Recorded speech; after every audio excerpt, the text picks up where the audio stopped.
In this video, we are going to talk about the Neti Pot. So, some people do not like the Neti Pot, and they think it's an odd sensation to clean the nasal passageways.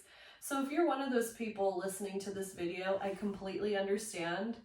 There are so many other forms of cleaning nasal passageways. This is just one that I learned when I was in Ayurveda school and got trained.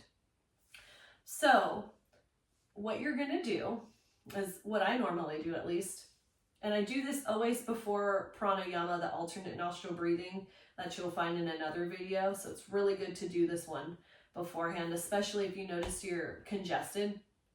So you first boil water, and then once the water is boiled, you take a 1/4 teaspoon of Himalayan salt, or a nice quality salt, and you place it in here, and then you pour the water. You want to make sure that the water is lukewarm when you actually do the practice. So what I do is in the morning time when I heat my water up to just drink, I'll put it also in my neti pot, and by the time I'm ready to do the neti pot, the water is perfect. And how I normally test it is I take my pinky and I'll dip my pinky into it, and if it feels good for my pinky, I know it's ready for my nose. I do this in the bathroom.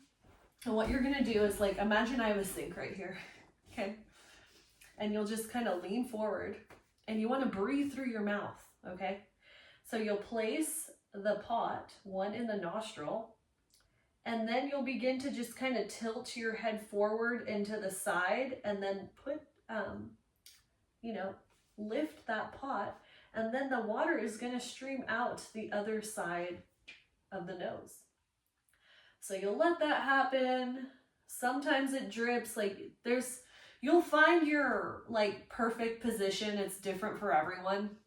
And one side might drip and then the other side, it might just clean easily. So once the water's halfway, I normally have some tissue handy, and I'll gently just clean my nose and blow into it very gently. And then I go for the other side. And I do the same thing until the water's completely out of the pot, and then I'll blow my nose again so gently. Once that's done, I throw it away, the tissue paper, and then I grab some oil. It can be olive oil, it can be almond, it can be sunflower, whatever oil you have, avocado. You're just gonna take some, you'll put a little dot on the palm of your hand, take your pinky, and you'll put your pinky up the nostrils and moisten the nostrils up. So then you'll just kind of bring your nose together, get that oil all moistened in the nostrils, and then you're done. It's a great practice. I personally love it. I feel like when I do it, it just clears my mind and preps me for my yoga practice, so the breathing and even the asana, the yoga postures. So I hope you enjoy this, and if you don't like it, you don't have to. Sometimes it's just about trying new things to see if it works for you or not. Well, that concludes our video.